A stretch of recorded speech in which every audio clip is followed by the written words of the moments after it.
जय श्री राम दोस्तों आपने हनुमान जी को फिल्मों में उड़ते हुए जरूर देखे होंगे, लेकिन क्या आपके मन में कभी सवाल आया कि हनुमान जी कितने तेजी से उड़ते हैं और हनुमान जी को उड़ने की शक्ति किसने दी? आज हम आपको बताने वाले हैं। दोस्तों, महाबली हनुमान में हवा में उड़ना पवन देव यानी वायु देवता से सीखा था, क्योंकि पवन देव उनके पिता हैं और उनके उड़ने की शक्ति विरासत में मिली थी।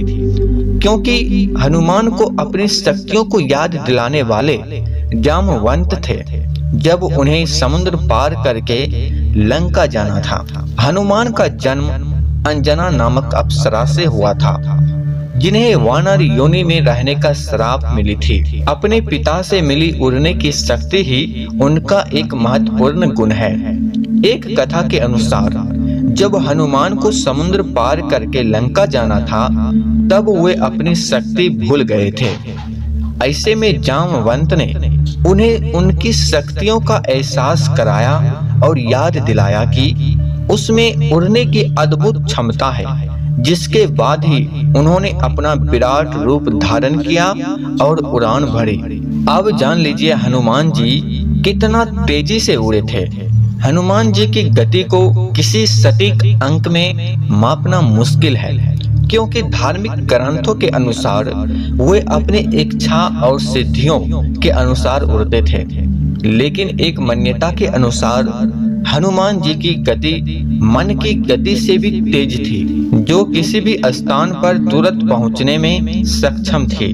कुछ व्याख्याओं में यह भी कहा गया है कि वह पृथ्वी के गुरुत्वाकर्षण से बाहर निकलने के लिए आवश्यक न्यूनतम गति यानी लगभग 11 किलोमीटर प्रति सेकंड से भी अधिक तेजी से उड़े थे। जैसे कि सूर्य निकलने की घटना से अनुमान लगाया जाता है। हनुमान जी अपने इच्छा और शक्ति के अनुसार अपनी गति को नियंत्रित कर सकते थे। उनकी गति की तुलना अक्सर मन की गति से भी की जाती है, जिसका अर्थ है वे जहां चाहे तुरंत पहुंच सकते हैं। पृथ्वी के गुरुत्वाकर्षण से बाहर निकलने के लिए 11.2 किलोमीटर सेकेंड की गति आवश्यक होती है।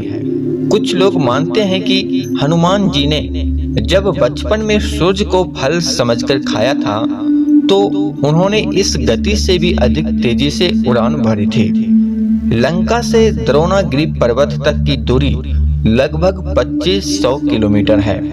हनुमान जी ने एक ही छलांग में पार किया था, जिससे उनकी गति का पता चलता है।